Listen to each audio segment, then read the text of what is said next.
நிச்சயமாக அடுத்த பொது தேர்தலில் தமிழ் மக்கள் கஜேந்திரகுமார் பொன்னம்பலத்தை தமிழினத்தினுடைய அரசியல் தலைவராக்குகின்ற அந்த பணியை கனகச்சிதமாக செய்து முடிப்பார்கள் என நம்புகிறேன். ஒற்றையாட்சியின் கீழ், அது சிங்கள அரசின் கீழ்தான் தமிழ் தேசிய மக்கள் முன்னணியும் பாராளுமன்ற உறுப்பினர்களாக இருக்கிறீர்கள்.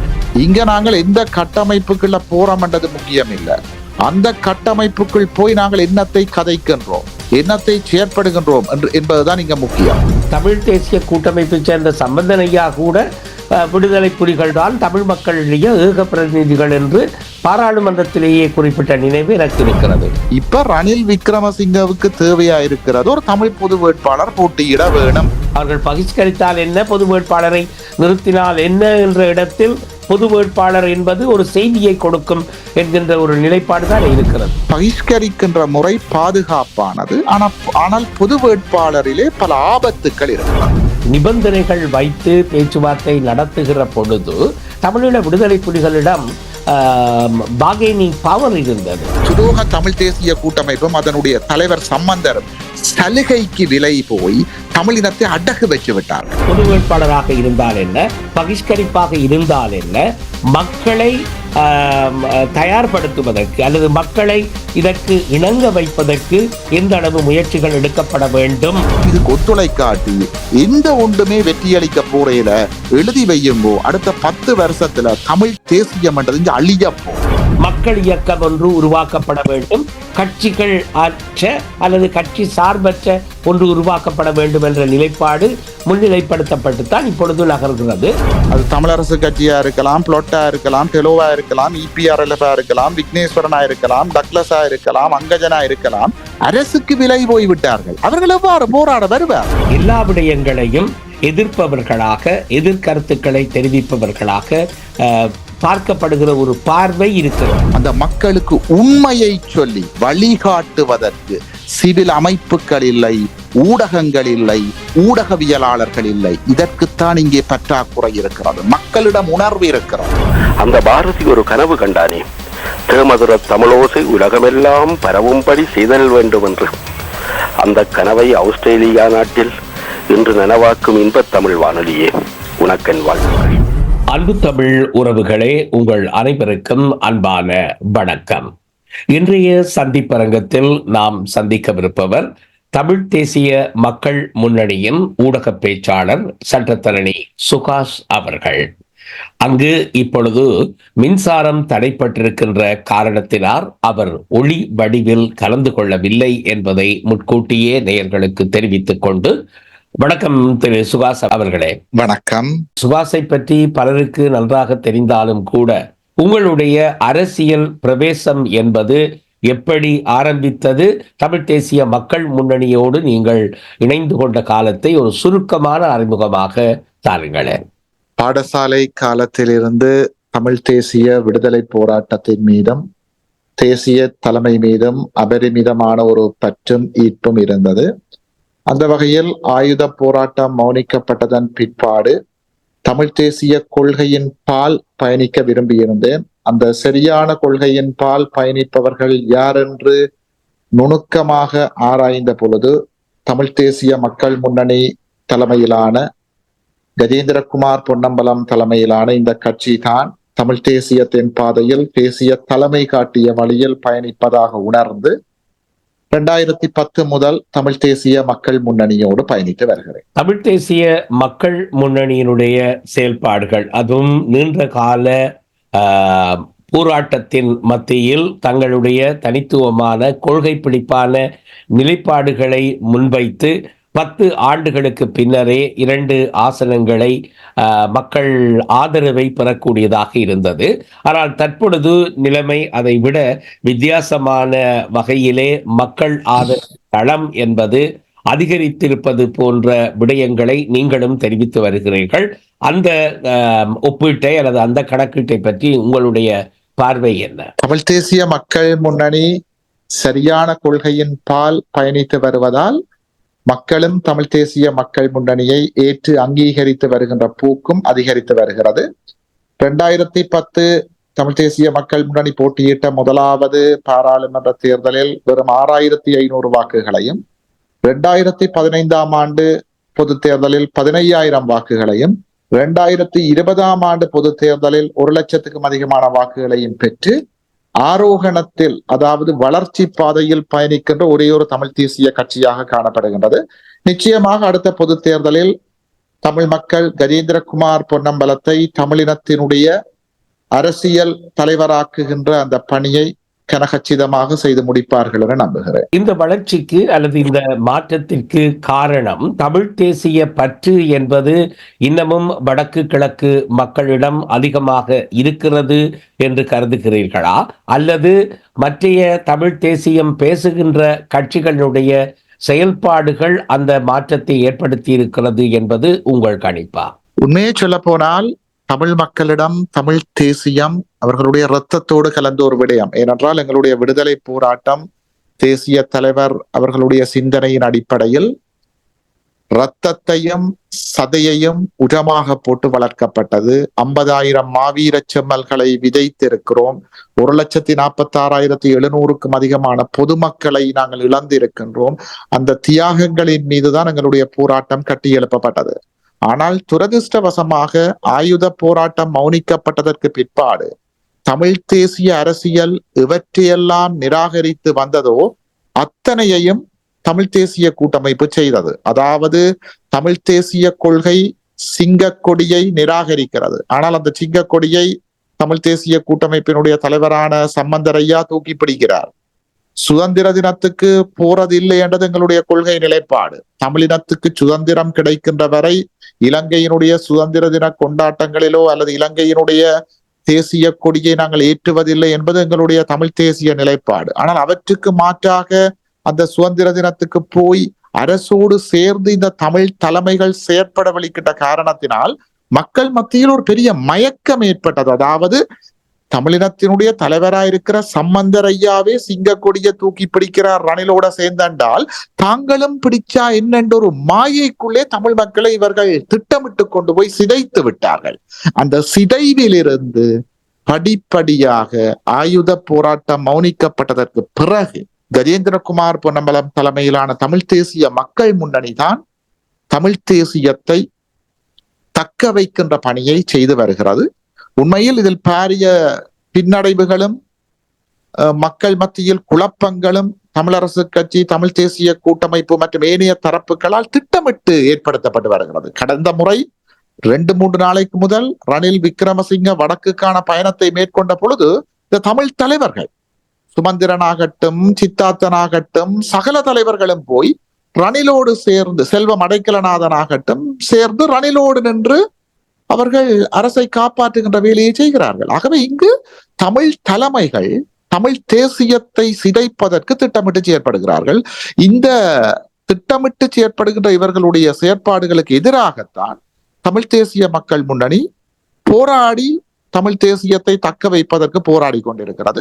இதில் நாங்கள் வெற்றி பெற வேண்டுமாக இருந்தால் உங்களை போன்ற ஊடகங்களும் சிவில் அமைப்புகளும் தமிழ் தேசிய மக்கள் முன்னணியை நிபந்தனையின்றி ஆதரித்து மக்கள் மத்தியில் இந்த உண்மைகளை கொண்டு செல்வதற்கு நீங்களும் உதவினால் மாத்திரம்தான் நாங்கள் இங்க தமிழ் தேசியத்தை தக்க வைக்கலாம், காப்பாற்றலாம். அல்லது வேதனையான விடயம் அனைத்துமே அழிய போகிறது.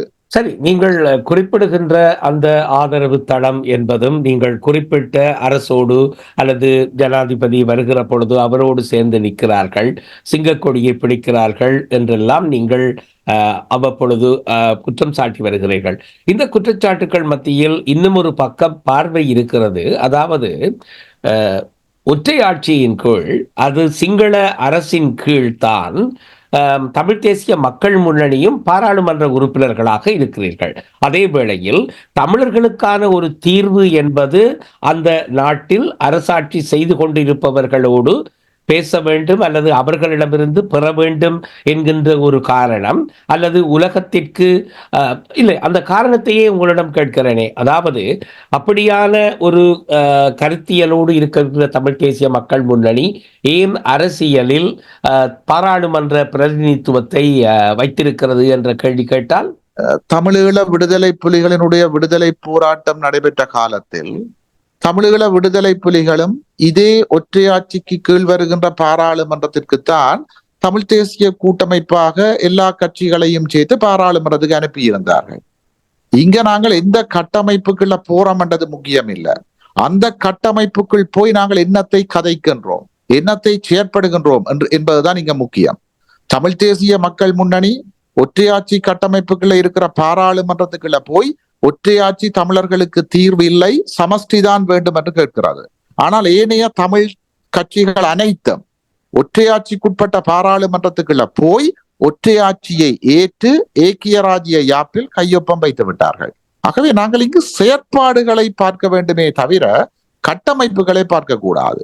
அந்த கட்டமைப்புகளை தான் நாங்கள் வாழ்றோம். உங்களை மாதிரி நாங்கள் வெளிநாடுகளில் இல்லை, உள்நாட்டில் வாழுகிறோம். ஆகவே உள்நாட்டில் இருக்கின்ற கட்டமைப்பு ஒற்றையாட்சி கட்டமைப்பு. ஆகவே நாங்கள் விரும்பியோ விரும்பாமலோ ஒற்றையாட்சி கட்டமைப்புக்குள்ள இருந்து கொண்டுதான் போராட வேணும். ஒற்றையாட்சி கட்டமைப்புக்குள் இருந்து கொண்டு நாங்கள் எந்த கோரிக்கைகளை முன்வைத்து போராடுகின்றோம் என்று பார்ப்பதுதான் புத்திசாலித்தனமே தவிர ஒற்றையாட்சி கட்டமைப்புக்குள்ளே போகிறீர்கள் என்று சொல்வது அடிமுட்டாள்தனம். ஏனென்றால் அந்த கட்டமைப்புக்குள்ளதான் போகலாம். அந்த கட்டமைப்புக்குள்ளதான் தமிழீழ விடுதலை புலிகளும் தங்களோட பிரதிநிதிகளை அனுப்பி தங்களோட கோரிக்கையை ஆணித்தரமாக வலியுறுத்தி இருந்தவர். ஆகவே எங்களை பார்த்து என் பாராளுமன்றத்துக்கு போறியல் என்ற கேள்வி பொருத்தமற்ற கேள்வி. அதுக்குள்ளதான் போகணும். அதுக்குள்ள போய் என்னத்தை கதைக்கின்றோம், என்னத்தை செய்கின்றோம் என்று பார்ப்பதுதான் புத்திசாலித்தனம். நீங்கள் குறிப்பிட்டது போல் விடுதலை புலிகள் இருந்த காலத்தில் அவர்கள் அரசியல் நீரோட்டத்தோடு பயணிக்க வேண்டும், இலங்கை அரசாங்கத்தில் பிரதித்துவப்படுத்த வேண்டும், அவர்களுக்கு தெரிவிக்க வேண்டும் என்ற வகையில் தமிழ் தேசிய கூட்டமைப்பு உருவானது என்பதை நீங்கள் உதாரணமாக காட்டினீர்கள். அந்த உதாரணத்தை பார்க்கிற பொழுது ஒரு பலமான அங்கே போகிறவர்கள் கூட தமிழ் தேசிய கூட்டமைப்பை சேர்ந்த சம்பந்தன் ஐயா கூட விடுதலை புலிகள் தான் தமிழ் மக்களிடையே ஏக பிரதிநிதிகள் என்று பாராளுமன்றத்திலேயே குறிப்பிட்ட நினைவு எனக்கு இருக்கிறது. அப்படியான ஒரு செயற்பாட்டை செய்து கொண்டு ஒரு புறம் ஆயுத பலத்தோடு விடுதலை புலிகள் இருக்கிறார்கள், அதே வேளையில் அவர்களுடைய பாராளுமன்றத்திற்கு செல்கிற பிரதிநிதிகளாகத்தான் தமிழ் தேசிய கூட்டமைப்பினர் செயல்பட்டு வந்தார்கள். அந்த களம் இப்பொழுது இல்லை. ஒட்டுமொத்தமாக பாராளுமன்ற உறுப்பினர்களே, தமிழ் தேசிய பாராளுமன்ற உறுப்பினர்களே தமிழ் மக்களுக்காக குரல் கொடுக்கிற ஒரு நிலை இருக்கிறது. இந்த பாராளுமன்ற பிரதிநிதித்துவத்தை வைத்திருக்கும் தமிழ் தேசிய மக்கள் முன்னணி நீங்கள் குறிப்பிடுவதை போல் எந்த விதத்தில் தங்களுடைய செயல்பாட்டை இப்பொழுது நீங்கள் பல ஆர்ப்பாட்டங்கள் செய்கிறீர்கள், மக்களுக்கான உரிமைக்காக குரல் கொடுக்கிறீர்கள், காணி மீட்பு, பௌத்தமயமாக்கல் போன்றவற்றுக்கு எதிராக தமிழ் தேசிய மக்கள் முன்னணி மட்டும்தான் முன்னணியில் நின்று இந்த ஆர்ப்பாட்டங்கள் பேரணிகளை செய்து கொண்டிருக்கிறது. மத்திய தேசிய கட்சிகள் வரவில்லை. அதே வேளையில் மத்திய தேசிய கட்சிகளுடைய ஆதரவு பொதுமக்களும் கலந்து கொள்வதற்கு பின்னிற்கிறார்கள். இங்கே அரசியல் என்பது மக்களை பிளவுபடுத்தி கொண்டிருக்கிறதா, தமிழ் மக்களை பிளவுபடுத்தி கொண்டிருக்கிறதா என்றால் ஜனாதிபதி ரணில் விக்ரமசிங்க கூட திட்ட தெளிவாக விக்னேஸ்வரனுடைய இல்லத்துக்கு சென்று சொல்லிவிட்டு வந்திருக்கிறார், இங்கே பொது வேட்பாளர் சரி வராது, ஏனென்றால் நீங்கள் ஒற்றுமையாக செய்ய மாட்டீர்கள் என்ற வகையிலே சொல்லி இருக்கிறார். இதை பற்றி நீங்கள் என்ன சொல்லுவீர்கள்? உண்மையில் ரணில் விக்ரமசிங்க ஒரு நதி, அவர் தன்னுடைய நதித்தனமான கருத்தை தான் சொல்லி இருக்கிறார்.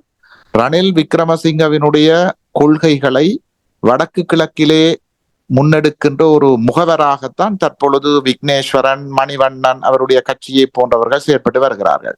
ரணில் உண்மையில இந்த கருத்தை விக்னேஸ்வரனுக்கு சொன்னதாக விக்னேஸ்வரன் சொல்றது ஏனென்றால், இந்த பொது வேட்பாளர் வேணுமென்று முதல் கதைச்சது விக்னேஸ்வரன்.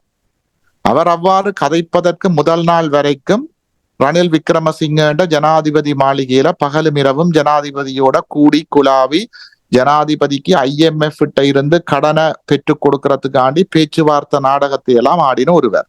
இப்ப ரணில் விக்ரமசிங்கவுக்கு தேவையா இருக்கிறது ஒரு தமிழ் பொது வேட்பாளர் போட்டியிட வேணும். ஏனென்றால் ரணிலுக்கு தெரியும் இந்த முறை வடகிழக்கின்ற வாக்குகள் தனக்கு கிடைக்க போறே இல்ல. அதால ரணில் பார்க்கிறார், ஒரு தமிழ் பொது வேட்பாளரை நிறுத்திவிட்டால் தமிழ் பொது வேட்பாளருக்கு அந்த வாக்குகள் போயிடும். அதே நேரத்துல ரணில் விக்ரமசிங்கவுக்கு இன்னொரு தேவை இருக்குது. அந்த கருத்தை தான் நேரடியா சொல்ற மாதிரி சொல்லாமல் ஒரு தமிழ் தலைவரை கொண்டிச்சே இப்படி ஒரு கருத்தை பரவ விட்டால் தமிழ் மக்கள் யோசிப்பினம், ரணில் விக்ரமசிங்க எங்களுக்கு ஒற்றுமை இல்லை என்றார், அப்ப நாங்கள் எல்லாரும் சேர்ந்து பொது வேட்பாளரை நிறுத்தி விடுவோம் என்று சொன்னால் அது நன்மை யாருக்கு போகுது? ரணிலுக்கு தான் போகுது. ஆகவே இது ரணில் விக்ரமசிங்கவும் அவருடைய முகவரான விக்னேஸ்வரனும் சேர்ந்து ஒரு பொது வேட்பாளரை நிப்பாட்டி சிங்கள பௌத்த பேரினவாதத்தை காப்பாற்றுறதுக்கு போடுற ஒரு நாடகம். இந்த நாடகங்கள் பலவற்றை நாங்கள் பார்த்துட்டோம். ஆகவே இவர்களுடைய நாடகங்களை இனியும் நாங்கள் நம்புறதுக்கு தயாரில்லை. இந்த பொது வேட்பாளரும் தமிழ் தேசிய மக்கள் முன்னணியினுடைய பகிஷ்கரிப்பும் என்ற விடயம் பற்றி பல இடங்களில் நீங்கள் விளக்கம் கொடுத்திருக்கிறீர்கள் சுகாத். மீண்டும் ஒரு முறை சொல்வதாக இருந்தால், இந்த ரணில் விக்ரமசிங்க கடந்த முறை வெற்றி சுமந்திரன் அவர்கள் அவருடைய வருகையின் பொழுது பேசிய பேச்சில் குறிப்பிட்டது 2005ஆம் ஆண்டு தமிழ் மக்கள் தவறு செய்து விட்டார்கள் என்கிற முறையில் சொன்னார். தமிழ் மக்களுடைய வாக்குகளால் ஜனாதிபதி ஆகியவர் மைத்ரிபால சிறிசேன மட்டுமே சமீப காலத்தில். ஆனால் மற்ற பகிஷ்கரிப்புகள் வேறு ஒருவரை அல்லது யாருக்கு ஆதரவு வழங்கினார்களோ அவர்கள் வெற்றி பெறாத ஒரு நிலையிலே தான் தமிழர்கள் அரசியல் பயணித்திருக்கிறது. இந்த பொது வேட்பாளர் நிறுத்துவது என்பதற்கும் பகிஷ்கரிப்பு என்பதும் ரணிலை பொறுத்தவரையில் நீங்கள் சொல்லுகின்ற வியூகமாக இருந்தால் ஒரே முடிவைத்தானே தரும். பகிஷ்கரித்தாலும் மக்கள் வாக்களிக்க போவதில்லை. அவர்கள் பகிஷ்கரித்தால் என்ன, பொது வேட்பாளரை நிறுத்தினால் என்ன என்ற இடத்தில் பொது வேட்பாளர் என்பது ஒரு செய்தியை கொடுக்கும் என்கின்ற ஒரு நிலைப்பாடு தான் இருக்கிறது, இல்லையா? அப்படியல்ல. ஆழமாக பார்த்தால் பகிஷ்கரிப்பும் பொது வேட்பாளரும் ஒரே சிந்தனை உடையவை என்றாலும் அதை நுணுக்கமாக நாங்கள் பார்க்கின்ற பொழுது பகிஷ்கரிக்கின்ற முறை பாதுகாப்பானது. ஆனால் பொது வேட்பாளரிலே பல ஆபத்துக்கள் இருக்கிறது. முதலாவது ஆபத்து என்னவென்றால், தமிழ் மக்களை ஜனாதிபதி தேர்தலில் பங்கெடுக்க வைக்கின்ற அந்த வாக்குச்சாவடியை நோக்கி கொண்டு செல்ல போகிறது. தமிழ் மக்கள் வாக்களிக்க போயினான். இது முதலாவது ஆபத்து. இரண்டாவது ஆபத்து, தமிழ் பொது வேட்பாளருக்கு தங்களுடைய முதலாவது விருப்பு வாக்கை அளிக்கின்ற தமிழ் மக்கள் இரண்டாவது மற்றும் மூன்றாவது விருப்பு வாக்கை சிங்கள பௌத்த வேட்பாளர்களுக்கு அளிக்கக்கூடிய ஒரு நிலைமை காணப்படுகிறது. இது மிக மிக அபாயமான ஒரு விடயம். மூன்றாவது ஆபத்து என்னவென்று சொன்னால், தமிழ் பொது வேட்பாளராக நியமிக்கப்படுகின்ற நபர் தேர்தலுக்கு 2 நாளுக்கு முதல் இந்த சிங்கள பௌத்த வேட்பாளர்களில் 6வது ஒருவர் தனக்கு ஒரு நம்பிக்கையை தந்து விட்டார். முதல் சம்பந்தரையாவும் சுமந்திரனும் சொன்னது போல, மைத்திரிபாலவோடு நாங்கள் இதயத்தால் இணைந்து விட்டோம், அவர் வந்த உடனே சமஷ்டி தீர்வு தைப்பொங்கலுக்குள்ள வரப்போகுது என்று சொன்ன மாதிரி, நியமிக்கின்ற தமிழ் பொது வேட்பாளர் ஜனாதிபதி தேர்தலுக்கு 2 நாளைக்கு முதல் ரணிலோ சஜித்தோ அனுரகுமாரவோ தமிழ் மக்களுக்கு தீர்வை தரப்போகின்றார்கள் என்று எனக்கு உத்தரவாதம் தந்து விட்டார்கள், ஆகவே நான் போட்டியில் இருந்து விலகுகிறேன், தமிழ் மக்களே நீங்கள் ரணிலுக்கு அல்லது சஜித்துக்கு அல்லது அனுரகுமாரவுக்கு வாக்களியுங்கள் என்று சொல்ல மாட்டார்கள் என்பதற்கு யாராலும் உத்தரவாதம் தர முடியுமா? இல்லை. தமிழ் மக்களுக்கு இதுதான் நாங்கள் கண்டு வந்த பாதை. தமிழ் தேசிய கூட்டமைப்பின் தலைவரா சம்பந்தரையாவை பாராளுமன்றத்துக்கு அனுப்பி வச்சான். சம்பந்தரையா ஆயுத போராட்ட முடிவுக்கு வந்தோன்னு சொன்ன விஷயம், பயங்கரவாதத்தை ஒழித்ததற்கு ராஜபக்சேவை பாராட்டுகிறேன் என்று பேசியிருக்கிறார். அதே நேரத்துல ரணில் மைத்திரி நல்லாட்சி என்று இவ சொன்ன காலத்துல ஏக்கிய ராஜ்ய என்ற ஒற்றையாட்சி அரசியலமைப்பு ஏற்று சம்பந்தரையாவும் தமிழ் தேசிய கூட்டமைப்பின் 16 பாராளுமன்ற உறுப்பினர்களும் உடன்பட்டிருக்கிறார். பிளட் தலைவர் சித்தார்த்தன் அந்த ஏக்கிய ராஜ்ய யாப்பு ஏற்று வழிநடத்தல் குழுவில கையொப்பம் வச்சிருக்கிறார். விக்னேஸ்வரன் ரணில் ஜனாதிபதியா வந்தா மட்டும்தான் தமிழருக்கு விமோசனம் கிடைக்கும் என்று இன்றைக்கும் சொல்லி இருக்கிறார். ரணில் பதவியில தொடர வேண்டும் என்று இன்றைக்கு சொல்லி இருக்கிறார். இப்படியான தலைவர்களை நம்பி நாங்கள் என்ன பொது வேட்பாளரை நிப்பாட்டுறது? இந்த பொது வேட்பாளர் என்றது எழுதி வையுங்கோ, தேர்தலுக்கு 2 நாளைக்கு முதல் ரணிலையோ அல்லது சஜித்தையோ ஆதரிக்க வைப்பதற்கான ஒரு பெரிய திரை மறைவு நாடகம். இதற்கு பின்னுக்கு சிங்கள பௌத்த பேரினவாதம் மாத்திரம் அல்ல, சில வல்லாதிக்க வெளிநாடுகளும் காணப்படுகின்றன. நீங்கள் குறிப்பிட்ட இந்த பொது வேட்பாளர் நிறுத்தல் என்பது வாக்குச்சாவடிக்கு மக்களை அழைத்துச் செல்வதற்கான முயற்சி என்று நீங்கள் குறிப்பிடுகிறீர்கள். ஆபத்தாக நீங்கள் குறிப்பிட்ட விடயம் 2வது 3வது தெரிவு. இந்த 2வது 3வது தெரிவு என்பது அங்கே தீர்மானிக்கப்பட முடியாத ஒரு நிலை வருகிற பொழுது கணக்கெடுக்கப்படுகிறது என்பதுதான் நான் அறிந்த விடயம். அந்த இரண்டாவது மூன்றாவதில் தமிழ் மக்களுடைய வாக்குகள் ஒரு ஜனாதிபதியை தீர்மானிக்கின்ற செயல்பாடு என்பது தமிழ் மக்களுக்கு இப்ப நாங்கள் வெளிப்படையாக சொல்லக்கூடியதாக இருக்கிறது. மைத்ரிபால சிறிசேன அவர்கள் ஆட்சிக்கு வந்தது தமிழர்களால். அதே போல் கோட்டபாய ராஜபக்ஷ அவர்கள் தமிழர்களால் எந்த விதமான மாற்றத்தையும் தமிழர்களுடைய புறக்கணிப்போ அல்லது வாக்களிக்காத தன்மையோ மாற்று வாக்களிப்போ எதையும் சாதித்து விடவில்லை என்று அவர் வீரம் காட்டியிருந்தார். ஆகவே அந்த பொது வேட்பாளருக்கு போய் இரண்டாவது மூன்றாவது தெரிவை மக்கள் தெரிவு செய்ய வருவதிலும் ஒரு செய்தியை நாங்கள் ஜனாதிபதி தேர்தலுக்கு தெரிவிப்பதாக இருக்காதா? அதான் நான் மீண்டும் சொல்றேன். இப்ப நீங்களே சொல்றீங்க பொது வேட்பாளரும் பகிஷ்கரிப்பும் ஒரே நோக்கத்தை கொண்டவை அண்டு. அப்ப இந்த பொது வேட்பாளர்ல இவ்வளவு ஆபத்துகள் இருக்கேக்க நாங்கள் ஆபத்தான பொது வேட்பாளரை ஆதரிப்பது நல்லமா அல்லது ஆபத்தே இல்லாத பாதுகாப்பான பகிஷ்கரிப்பை நாடுவது சிறந்ததா என்றுதான் நாங்கள் பார்க்க வேணும். ஆகவே நாங்கள் ஒப்பிட்டு பார்க்கின்ற பொழுது பகிஷ்கரிப்பில் ஆபத்துக்கள் எதுவுமே இல்லை. அதை நாங்கள் தெரிவு செய்வது மாத்திரம்தான் தமிழ் மக்களை உறுதியோடு ஒரு தேசமாக திரள வைக்க. நாங்கள் ஒரு பொது வேட்பாளரை நிறுத்தி அந்த பொது வேட்பாளர் ஜனாதிபதி தேர்தலுக்கு 2 நாளைக்கு முதல் ரணிலை ஆதரியுங்கள் அல்லது சஜித்தை ஆதரியுங்கள் என்று சொல்ல மாட்டார் என்று இவராலும் உத்தரவாதம் தர முடியுமா? ஒரு நாளும் தர இயலாது. அப்படி தந்தாலும் அதை நாங்கள் நம்ப இயலாது. ஆனால் பகிஷ்கரிப்பில் அந்த ஆபத்துக்கள் இல்லையே. அதே நேரத்துல 2வது 3வது விருப்பு வாக்குகள் இந்த முறை தீர்மானிக்கின்ற வாக்குகளாக மாறப்போகுது. ஏனென்றால் தென்னிலங்கையில யார் வெற்றி பெறுவார் என்று எவராலும் சொல்ல முடியாத ஒரு நிலைமை தான் இருக்கு. ரணிலா, சஜித்தா அல்லது சில நேரத்துல ராஜபக்சேக்கள் தம்மிக்க பெரேரா போன்ற ஒரு நபரை தனியாக நிறுத்துவார்களா என்ற ஒரு கேள்வி இருக்கு.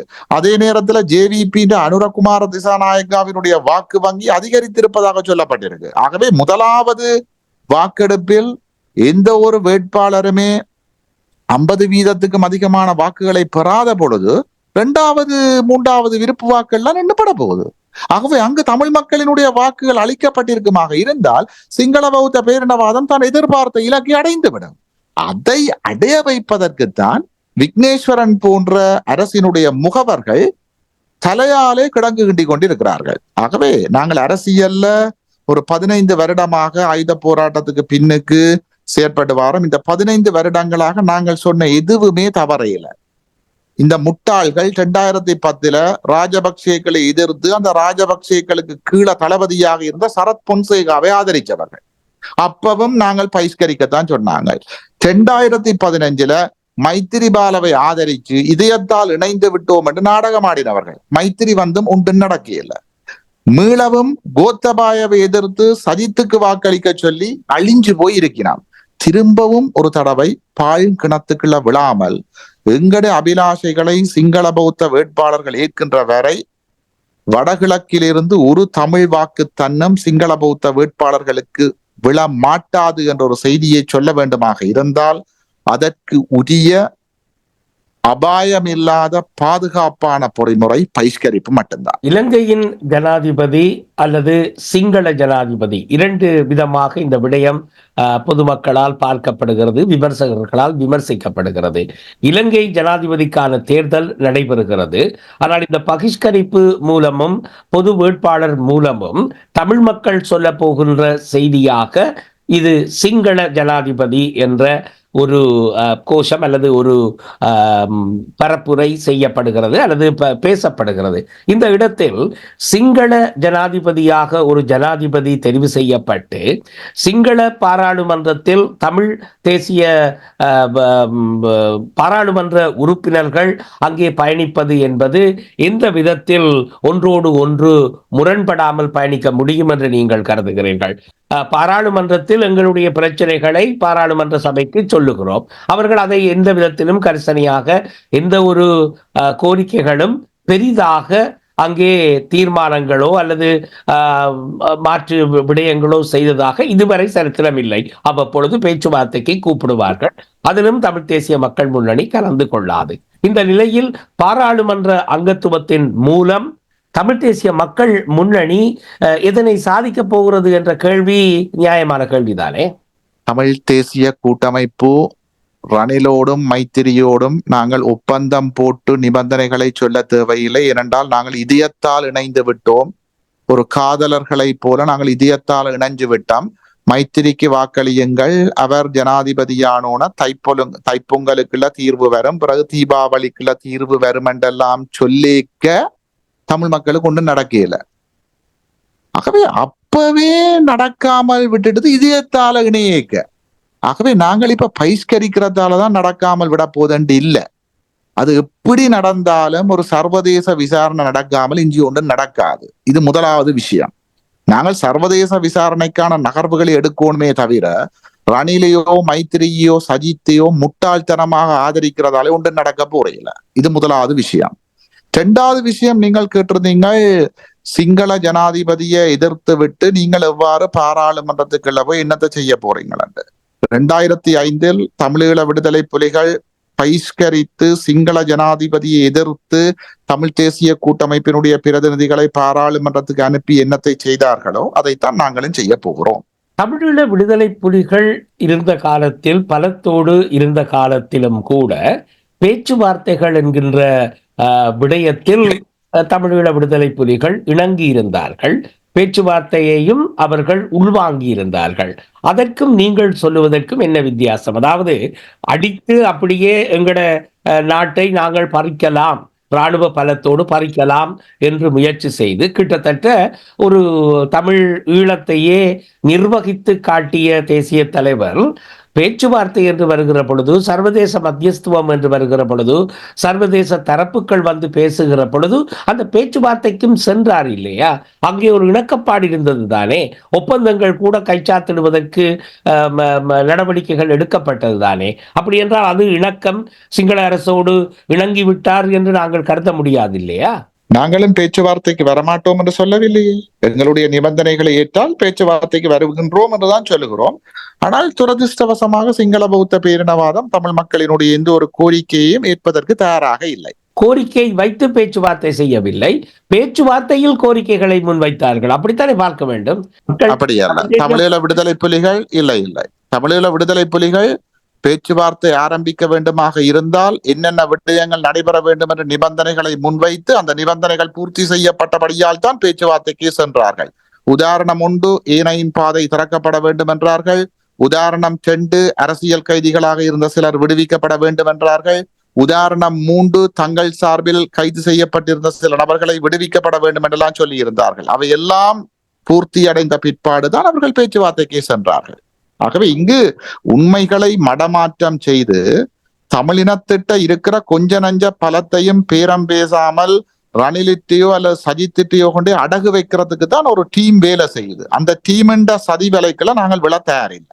அவர்களே, அந்த நீங்கள் சொன்ன அந்த நிபந்தனைகள் வைத்து பேச்சுவார்த்தை நடத்துகிற பொழுது தமிழீழ விடுதலை புலிகளிடம் பார்கெனிங் பவர் இருந்தது.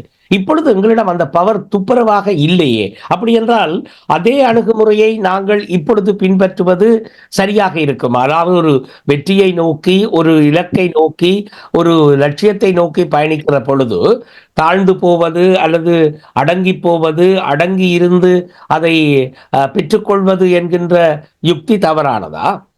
உங்களைப் போலதான் இங்கேயும் பலர் மக்கள் மத்தியில் தோல்வி மனப்பான்மையை விதைத்து கொண்டிருக்கிறார்கள். நீங்க தோத்து போனீங்கள், உங்கள்ட்ட ஒரு பேரம் பேசுற சக்தியும் இல்ல, அரசாங்கத்தோட போய் இணங்குங்கோ, அரசாங்கத்தோட காலில் விழுங்கோடு சொல்லி கொண்டிருக்கிறார்கள். உண்மையை சொல்ல போனால் தமிழீழ விடுதலை புலிகளினுடைய போராட்டம் மௌனிக்கப்பட்டதற்கு பிறகு தமிழ் மக்களுடைய பேரம் பேசும் சக்தி அதியுச்சமாக வளர்ந்திருக்கிறது. ஈழத்திலே ஒரு இனப்படுகொலை அரங்கேறி இருக்கு. 1,46,700 பொதுமக்கள் படுகொலை செய்யப்பட்டிருக்கிறார்கள். இந்த இனப்படுகொலையை வச்சு பேரம் பேசி சர்வதேச விசாரணையை இந்த தமிழ் தேசிய கூட்டமைப்பின் சம்பந்தரும் ஏனைய 16 கோமாளிகளும் கேட்டிருந்தால் இலங்கை அரசு அந்த பொறியில இருந்து தப்பி இருக்கலாது. ஆனா துரோக தமிழ் தேசிய கூட்டமைப்பும் அதனுடைய தலைவர் சம்பந்தரும் சலுகைக்கு விலை போய் தமிழினத்தை அடகு வச்சு விட்டார்கள். நாங்கள் இன்றைக்கு பேரம் பேசுற அதியுச்ச நிலையில இருக்கிறோம்.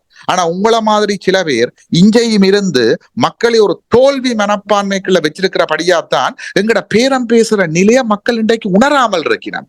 சம்பந்தரையா இன்றைக்கு எதிர்க்கட்சி தலைவர் இல்ல, ஆனால் அவர் இன்றைக்கு இருக்கிறது எதிர்க்கட்சி தலைவர் என்ற வாசஸ்தலத்துல விசேட பிரேரணைய கொண்டு அரசாங்கம் மட்டும் இல்ல எதிர்கட்சியின் சேர்ந்து அவர் எதிர்கட்சி தலைவற்ற வாசஸ்தலத்துல இருக்க விட்டிருக்கணும் என்றால் நாங்கள் எங்கட பேரம் பேசுற சக்தியை ஒரு எதிர்கட்சி தலைவற்ற பங்களாக்காண்டி எப்படி இழந்திருக்கிறோம்ன்றதை நீங்கள் யோசிச்சு பார்க்கணும். உண்மையில இன்றைக்கு தமிழினம் ஒரு பேரம் பேசுற அதியுச்சமான வலுவில இருக்கு.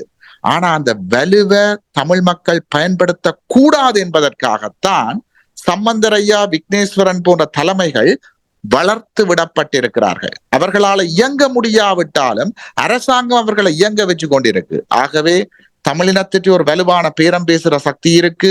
அந்த இனப்படுகொலையும் சர்வதேச விசாரணையும் தான் அந்த ஆயுதம். அந்த ஆயுதங்களை தமிழ் மக்கள் பயன்படுத்த வேண்டுமாக இருந்தால் கஜேந்திரகுமார் பொன்னம்பலம் போன்ற விலை போகாத சலுகைகளுக்கு அடிபணியாத ஒரு நேர்மையான தலைவன் தமிழினத்தினுடைய அரசியல் தலைவனாக உருப்பெற வேண்டும். இந்த விடயம் சம்பந்தமாக நீங்கள் பகிஷ்கரிப்பு சம்பந்தமாக விளக்கங்களை தந்து கொண்டிருக்கிறீர்கள். பொது வேட்பாளர் சம்பந்தமான விடயத்திலும் கூட மக்களிடம் இருக்கின்ற அல்லது பொதுவாக தெரிவிக்கின்ற கருத்து, மக்களை இந்த விடயத்தில் அது பொது வேட்பாளராக இருந்தால் என்ன, பகிஷ்கரிப்பாக இருந்தால் என்ன, மக்களை தயார்படுத்துவதற்கு அல்லது மக்களை இதற்கு இணங்க வைப்பதற்கு எந்த அளவு முயற்சிகள் எடுக்கப்பட வேண்டும். ஏனென்றால் இப்ப கட்சி ரீதியாக பார்க்கிற பொழுது தமிழ் தேசிய மக்கள் முன்னணிக்கு ஒரு குறிப்பிட்ட அளவு வாக்கு வங்கி இருக்கிறது. நீங்கள் குறிப்பிட்டதை போல் இப்பொழுது அதிகமாக இருக்கலாம். அதே வேளையில் இந்த பொது வேட்பாளர் என்ற விடயத்தில் எத்தனை பேர் அதற்கு ஆதரவாக இருக்க போகிறார்கள் அல்லது அதற்கான தெளிவுபடுத்தலை எப்படி செய்ய போகிறார்கள் என்பது பெரிய கேள்விக்குறியாக முன்வைக்கப்படுகிறது. இதே வேளையில் தேசிய கட்சிகளோடு இணைந்திருக்கக்கூடியவர்கள் இப்பொழுது பலம் பெற்றவர்களாக பல ஆயிரக்கணக்கான வாக்குகளை பெற்றவர்களாக இருக்கிறார்கள். ஆகவே இந்த இடத்தில் உங்களுடைய பகிஷ்கரிப்பு பிரச்சாரம் என்பது எந்த அளவுக்கு அல்லது எப்படியான முறையில் இப்பொழுது இந்த ஊடக சந்திப்புகளுக்கு மேலாக எப்படி மக்கள் மத்தியில் அதனை நியாயப்படுத்தல்களை நீங்கள் செய்கிறீர்கள் அல்லது ஏதாவது திட்டங்களை சொல்லக்கூடியதாக இருக்கு? தமிழ் தேசிய மக்கள் முன்னணியை பொறுத்தவரை நாங்கள் இந்த பகிஷ்கரிப்பினுடைய சாதகங்களையும் ஏன் பகிஷ்கரிக்க வேண்டும் என்ற விடயத்தையும் பொதுமக்கள் மத்தியிலே கொண்டு செல்வதற்கு மக்களை நேரடியாக சந்தித்து வருகிறோம். இன்னும் அந்த விடயங்களை விஸ்தரிப்பதற்கான ஏற்பாடுகளை நாங்கள் செய்து வருகிறோம். கூட்டங்கள் ஆரம்பமாகிவிட்டது. இந்த இடத்துல இது வெறுமனே தமிழ் தேசிய மக்கள் முன்னணியினுடைய பணி மாத்திரம் இல்லை, இது ஒரு தமிழ் தேசிய பணியாக கருதி சிவில் அமைப்புகளும் அதை செய்யணும், பொது அமைப்புகள் அதை செய்யணும், மத ஸ்தாபனங்கள் அதை செய்யணும், பல்கலைக்கழக மாணவர் அமைப்புகள் அதை செய்யணும். இவ்வளவு பேரும் செய்தா மட்டும்தான் இந்த பகிஷ்கரிப்பு வெற்றி அளிக்கும். இவ்வளவு பேரும் இதுக்கு ஒத்துழைக்காட்டி எந்த ஒன்றுமே வெற்றி அளிக்க போறையில எழுதி வையுங்கோ, அடுத்த 10 வருஷத்துல தமிழ் தேசியம் என்றது அழிய போகுது. ஒவ்வொரு நாளும் காணிய பிடிச்சு கொண்டு வராங்க. இந்த நிமிஷம் திருகோணமலை மாவட்டத்துல சம்பந்தரையா தான் ஒரே ஒரு தமிழ் பிரதிநிதியா இருக்கிறார். குச்சவெளி என்ற பிரதேசத்துல 32வது விகார கட்டப்படுது. சம்பந்தரையா இன்னும் வாய் திறக்கல, ஏன்னா அவருக்கு எதிர்கட்சி தலைவர் இல்லாமலே பங்களாவை கொடுத்துட்டாங்க. இங்க இருப்பு காணாமல் போய் கொண்டிருக்கு. ஆகவே ஒவ்வொரு நாளும் நாங்கள் ஒவ்வொன்றை இழந்து கொண்டிருக்கிறோம். நாளைக்கு காலமே சுழிபுரத்துல கடற்படைக்கு காணி சுவீகரிக்க வர போறாங்க, நாங்கள் போராட போறோம். அப்ப நாங்கள் இங்க எவ்வளவோ அச்சுறுத்தலுக்கு மத்தியில சிந்தித்து சில முடிவுகளை எடுத்து உயிரை துச்சம் என்று மதிச்சு செயற்பட்டு கொண்டிருக்கிறோம். ஆகவே முடிந்தால் இந்த உண்மைகளை மக்களுக்கு கொண்டு போய் சேருங்கள். தமிழ் தேசிய மக்கள் முன்னணி செய்கின்ற ஆர்ப்பாட்டங்கள், பேரணிகளுக்கு ஆரம்பத்தில் இருந்த ஆதரவை விட இப்பொழுது அதிகமான ஆதரவு வருவதை நீங்கள் முதலில் குறிப்பிட்ட விடயத்தை ஒரு காரணமாக நாங்கள் பார்க்கலாம். மக்கள் புரிந்துணர்வோடு அவற்றிலே செயல்படுகிறார்கள். ஆனால் இந்த திடீர் போராட்டங்கள், இப்ப நீங்கள் நேற்றிரவு தான் அறிவித்திருந்தீர்கள், ஊடக பரப்பில் நான் பார்த்தேன், இன்று நடைபெறுகின்ற அந்த திருவடி நிலையில் கடற்படைக்கான அளவீட்டுக்காக நீங்கள் ஒரு ஆர்ப்பாட்டத்துக்கு செல்லவிருக்கிறீர்கள். அது ஒரு குறுகிய காலம். ஆகவே உங்களால் தொலைபேசி மூலம் அல்லது உங்களுடைய தமிழ் தேசிய மக்கள் முன்னணியினுடைய ஆதரவு தளத்தில் உள்ளவர்களையும் அந்த பிரதேசத்தில் உள்ளவர்களை மட்டும்தான் அழைத்து அந்த ஆர்ப்பாட்டத்தை செய்யக்கூடியதாக இருக்கும். இவற்றை எல்லாவற்றையும் இப்பொழுது நீங்கள் ஆரம்பத்திலேயே குறிப்பிட்டீர்கள் இல்லையா, பல விஷயங்கள் நடந்து கொண்டிருக்கிறது. தையிட்டி விகாரையில் ஒவ்வொரு வெசாக் அல்லது விசாக திருநாட்களிலே நீங்கள் அங்கே அவர்கள் பிரார்த்தனைகள் செய்கிற பொழுது நீங்கள் ஆர்ப்பாட்டங்களை தொடர்ந்து செய்து கொண்டிருக்கிறீர்கள்.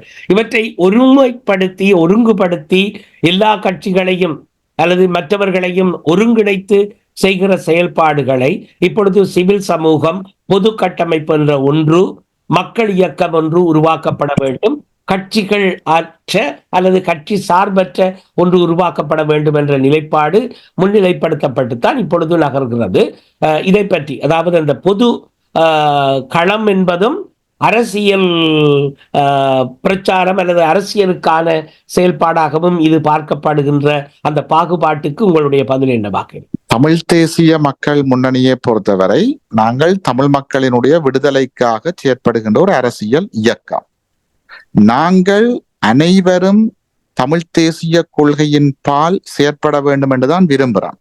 நாங்கள் எவரையும் வர வேண்டாம் என்று சொல்லல. ஆனா துரதிருஷ்டவசமாக தமிழ் தேசிய மக்கள் முன்னணி தவிர்ந்த மிச்ச சகல தமிழ் கட்சிகளும், அது தமிழரசு கட்சியா இருக்கலாம், புளொட்டா இருக்கலாம், டெலோவா இருக்கலாம், இபிஆர்எல்எஃபா இருக்கலாம், விக்னேஸ்வரனா இருக்கலாம், டக்ளஸா இருக்கலாம், அங்கஜனா இருக்கலாம், அரசுக்கு விலை போய்விட்டார்கள். அவர்கள் எவ்வாறு போராட வருவார்? ரணில்லான் நல்ல தலைவர் என்று செல்வம் அடைக்கலனாதான் சொல்றார். ரணில்லான் தீர்வை தருவார் என்று விக்னேஸ்வரன் இன்றைக்கு சொல்றார். தமிழரசு கட்சியும் அதைத்தான் சொல்லுது, இபிஆர்எல்எஃப்பும் அதைத்தான் சொல்லுது. அப்ப இப்படி சொல்றவன் நாளைக்கு போராட வருவார்கள் என்று நீங்கள் எதிர்பார்க்கலாமா? எதிர்பார்க்கிறீங்களா? எவ்வாறு அவ வருவினம்? அவர் போராட வந்தா ரணிலிட்ட இருந்து எப்படி சலுகை கிடைக்கும்? ஆகவே அவர்கள்லாம் வருகிறார்கள். இல்லை, நாங்கள் வர வேண்டாம் என்று சொல்லவில்லை. நாங்கள் எல்லாரையும் தான் அழைக்கிறோம். எங்கே இவர்களும் வரமாட்டார்களான்னு எதிர்பார்க்கிறோம். எங்க இவையும் ஒற்றையாட்சியை நிராகரிச்சு ஏக்கிய ஆட்சியை யாப்ப நிராகரிச்சு சமஷ்டி தான் வேணும் என்று கேட்க மாட்டினமாண்டு அங்கலாய்க்கிறோம். சம்பந்தர் ஐயாவை 2-3 தரம் கெஞ்சி கேட்டனாங்க. ஐயா, உங்கள்கிட்ட கையில தான் இனத்தின் எதிர்காலம் இருக்கு, விட்டு கொடுத்துறாங்க கெஞ்சினாங்க. கேந்திரகுமார் பொன்னம்பலமும் கஜேந்திரனும் பத்மினி செம்பரநாதனும் 2010 கெஞ்சினவ, கால விழா குறையா கெஞ்சினவ. அப்பதான் சம்பந்தர் ஐயா எங்களுக்கு சொன்னவர், 13ஆம் திருத்தத்துக்குள்ளதான் தீர்வு, நாங்களும் ஒரு நாடும் சேர்ந்து முடிவெடுத்துட்டோம், விருப்பமண்டா கூட்டமைப்புகளை இருங்கோ, விருப்பம் இல்லாட்டி வெளியேறுங்கோ. அப்ப எங்களுக்கு ஒரு கேள்வி எழுந்தது, சலுகைக்காக நாங்களும் சம்பந்தரையாவ மாதிரி இனத்தை வித்து போட்டு கூட்டமைப்புல இருக்கிறதா அல்லது இனத்துக்காக கூட்டமைப்பை விட்டு வெளியேறதா என்று கேள்வி வரைக்க நாங்கள் எல்லாத்தையும் தூக்கி எறிஞ்சு போட்டு இனத்துக்காண்டி வெளியேறி வந்தனாங்க. ஆகவே எங்களை மாதிரி கொள்கைதான் முக்கியம் என்று கருதுற எவரும் எங்களோட வந்து சேர்ந்து செயற்படலாம். ஆனா துரதிருஷ்டவசமாக தமிழ் தேசிய மக்கள் முன்னணியை தவிர சகல தமிழ் தரப்புகளும், நான் பொறுப்போட சொல்றேன், அரசுக்கு விலை போய்விட்டார்கள். இன்றைக்கு இந்த பேஸ்புக்கை பாத்தீங்கன்னா நான் அதை ஆதாரபூர்வமா நிரூபிச்சிருக்கிறேன். ஒவ்வொருத்தர் சொன்ன வசனங்களையும் கட்டிங்ஸையும் எடுத்து போட்டிருக்கிறோம். சகலரும் விலை போய்விட்டார்கள். அதனாலதான் நான் அடிச்சு சொல்றேன், இந்த இனத்தை இன்றைக்கு இருக்கிற அரசியல் தலைவர்களில் மீட்கக்கூடிய ஒரே தலைவர் கஜேந்திரகுமார் பொன்னம்பலம் மட்டும்தான். அவரை பலப்படுத்துறது மட்டும்தான் இந்த இனத்தை காக்கும். அல்லது எழுதி வையுங்கோ, 10 வருஷத்துல நீங்களும் இப்படி கேள்வி கேட்டுக் கொண்டிருப்பீர்கள், நானும் இப்படி பதில் சொல்லி கொண்டிருப்பேன், எந்த ஒரு மாவட்டத்திலையும் தமிழன் பெரும்பான்மையா இருக்க மாட்டான். தமிழ் தேசிய மக்கள் முன்னணி என்று வருகிற பொழுது குறிப்பாக அவர்கள் பொதுவாக எந்த விடயமும் எல்லா விடயங்களையும் எதிர்ப்பவர்களாக, எதிர்கருத்துக்களை தெரிவிப்பவர்களாக பார்க்கப்படுகிற ஒரு பார்வை இருக்கிறது. இது என்னுடைய பார்வை அல்ல, பொதுவான பார்வையாக இருக்கிறது. அந்த பார்வையை மாற்ற வேண்டும் என்ற எண்ணம், குறிப்பாக எல்லா விடயத்திலும் தவறுகள் சுட்டிக்காட்டுவதில் முன் நிற்பது தேவையான விடயம், அதில் மாற்று கருத்து இல்லை. ஆனால் தமிழ் தேசிய பரப்பில் அங்கே இருந்து கொண்டு தமிழ் தேசிய மக்கள் முன்னணி இந்த அரசியல் விவகாரங்களில் யாராவது தமிழ் மக்களுக்கான தீர்வை கொடுப்பதற்கு கஜேந்திரகுமார் பொன்னம்பலத்தினுடைய தமிழ் தேசிய மக்கள் முன்னணி அணியை தவிர இருக்கிறார்கள் அல்லது செயல்படுவார்கள் என்று யாராவது ஒருவரை நீங்கள் சுட்டிக்காட்டக்கூடியதாக இருக்குமா? தாராளமாக நிறைய பெயர்கள் இருக்கிறது. கஜேந்திரகுமார் பொன்னம்பலம், செல்வராஜா கஜேந்திரன், நடராஜர் காண்டீவன், சுரேஷ், தமிழ் தேசிய மக்கள் முன்னணியினுடைய கடைநிலை தொண்டன் வரை தேசிய தலைவர் காட்டிய பாதையில் பயணிக்கின்ற முன்னாள் போராளிகள், மாவீரர் குடும்பங்கள், காணாமலாக்கப்பட்டவர்களினுடைய லட்சக்கணக்கான உறவுகள், நீங்க லட்சக்கணக்கானவர்கள் இருக்கிறார்கள். ஒரு சிலரை மட்டும் இல்ல, என்னால 1 லட்சத்துக்கு மேற்பட்டவர்களை காட்ட முடியும். ஆனால் துரதிர்ஷ்டவசமாக அந்த மக்களை ஒருங்கிணைத்து அந்த மக்களுக்கு உண்மையை சொல்லி வழிகாட்டுவதற்கு சிவில் அமைப்புகள் இல்லை, ஊடகங்கள் இல்லை, ஊடகவியலாளர்கள் இல்லை. இதற்குத்தான் இங்கே பற்றாக்குறை இருக்கிறது. மக்களிடம் உணர்வு இருக்கிறது, மக்களிடம் பற்றிருக்கு. அவர்களிடம் தமிழ் தேசியத்தின் பால் செயற்படுவதற்கு கஜேந்திரகுமார் பொன்னம்பலத்தை விட, சுகாஷ விட, கஜேந்திரனை விட உத்வேகம் இருக்கிறது. ஆனா அவைக்கு உண்மையை சொல்லி சிந்திக்க வைப்பதற்குத்தான் இங்கே ஆட்கள் இல்லை. மற்ற நீங்கள் இன்னொன்றை சொன்னீங்கள், தமிழ் தேசிய மக்கள் முன்னணி எதிர்கருத்துக்களை சொல்றத ஒரு பொதுவான கருத்து இருக்கு. அப்படி ஒரு பொதுவான கருத்து இல்லை. அதற்கும் சொல்லுகின்றேன், உங்களை போல இங்கேயும் சிலர் சொல்லுகிறார்கள். ஆனால் பலர் என்ன சொல்லுகிறார்கள் என்றா, இப்ப தமிழ் தேசிய மக்கள் முன்னணி தான் உண்மையை சொல்லுது, முகத்துக்கு நேர அடிச்சது போல உண்மையை சொல்றாங்க. அப்ப மற்றவங்களால பொய்யால நின்று பிடிக்க இயலாம இருக்குன்னு இப்ப மக்கள் சொல்லுகிறார்கள். அதுதான் தாயகத்திலும் புலம்பெயர் நாடுகளிலும் பெரும்பாலானவர்களுடைய கருத்தாக இருக்கிறது. ஆகவே தமிழ் தேசிய மக்கள் முன்னணி குற்றஞ்சாட்டில உண்மையை சொல்லுது. சம்பந்தர் ஐயா ஏக்கிய ராஜ்ய யாப்பை ஏற்றுட்டார்ன்றது குற்றச்சாட்டு இல்லை, அது உண்மை. சம்பந்தர் ஐயா சிங்க கொடியை தூக்கி பிடிச்சிட்டார்ன்றது குற்றச்சாட்டு இல்லை, உண்மை. இன்றைக்கு செல்வம் அடைக்கலநாதனும் சித்தார்த்தனும் சுமந்திரனும் ரணிலோட சேர்ந்து தமிழர்களுக்கு எதிராக ரணில்தான் தீர்வை தருவார் என்று புகழ் பாடுகிறார்கள் என்று சொன்னது குற்றச்சாட்டு இல்லை, உண்மை. தமிழ் தேசிய மக்கள் முன்னணி உண்மையை சொல்லுது. அந்த உண்மையை சொல்லுவது குற்றச்சாட்டாக சிலருடைய கண்களுக்கு தெரிந்தால் அது பார்வையில் குறைபாடே தவிர தமிழ் தேசிய மக்கள் முன்னணியில் குறைபாடு இல்லை. நாங்கள் உண்மைகளை சொல்லுகின்றோம். அந்த உண்மைகள் சில நேரத்தில் குற்றச்சாட்டுவது போல் இருக்கலாம், சில குற்றச்சாட்டுகள் உண்மையாகவும் இருக்கலாம். ஆகவே நீங்கள் சிந்தித்து பார்க்க வேண்டும், தமிழ் தேசிய மக்கள் முன்னணி உண்மை இல்லாத ஒரு விடயத்தை சொல்லுகிறதா என்றால் அப்படி ஒரு விஷயத்தை எனக்கு சொல்லுங்க பாப்போம். அல்லது அப்படி கேட்கிற ஆக்கள்கிட்ட நீங்க திருப்பி கேளுங்கோ, தமிழ் தேசிய மக்கள் முன்னணி சொன்ன எந்த விடயம் பொய்யாகி இருக்கிறது என்று கேளுங்கள். அவ்வாறு சொல்பவர்களிடம் பதில்கள் இருக்க முடியாது. நிறைவாக நீங்கள் ஏதாவது சொல்ல விரும்பினால் அதை தெரிவித்து நாங்கள் விடைபெற்றுக் கொள்ளலாம். சுகாஸ், மிக்க நன்றி. நீங்கள் கேட்க வேண்டிய கேள்விகளுக்கு நான் சொல்ல வேண்டிய விடயங்களை நீங்கள் கேட்ட கேள்வி கூடாகவே சொல்லிவிட்டேன். நான் இறுதியாக சொல்ல விரும்புகின்ற விடயம், அன்புக்குரிய புலம்பெயர் தமிழர்களே, தாயக தமிழர்களே, ஒட்டுமொத்த சிவில் அமைப்புகளே, ஊடக உறவுகளே, நாங்கள் இங்கே ஒரு இக்கட்டான நிலைமையில இருக்கிறோம். எங்களோட இருப்பு ஒவ்வொரு நாளும் அழிஞ்சு கொண்டு போகுது. இனியும் நீங்கள் சிந்தித்து ஒரு சரியான தலைமையை, சரியான கட்சியை தெரிவு செய்யாது விட்டால் தாயகத்தில தமிழன் என்ற ஒரு இனம் இருந்ததற்கான, வாழ்ந்ததற்கான சுவடுகளே இல்லாமல் போய்விடும். ஆகவே தயவு செய்து சிந்தித்து சரியான முடிவுகளை எடுங்கள். அல்லது எங்கட இனம் அடுத்த 10 வருஷத்துக்குள்ள எந்த ஒரு மாவட்டத்திலேயும் பெரும்பான்மையா இருக்காது. இதுதான் நான் சொல்ல வருகின்ற செய்தி. இது ஒரு ஆபத்தை உணர்ந்து நான் சொல்லுகிறேன். குச்சவெளியில மட்டும் 32வது விகார கட்டப்பட்டு கொண்டு இருக்குது. அதுதான் சம்பந்தரையாவினுடைய சொந்த தொகுதி. இதை விட மக்களுக்கு வேறு எப்படி இந்த ஆபத்தை நான் சொல்றேன்னு எனக்கு தெரியல.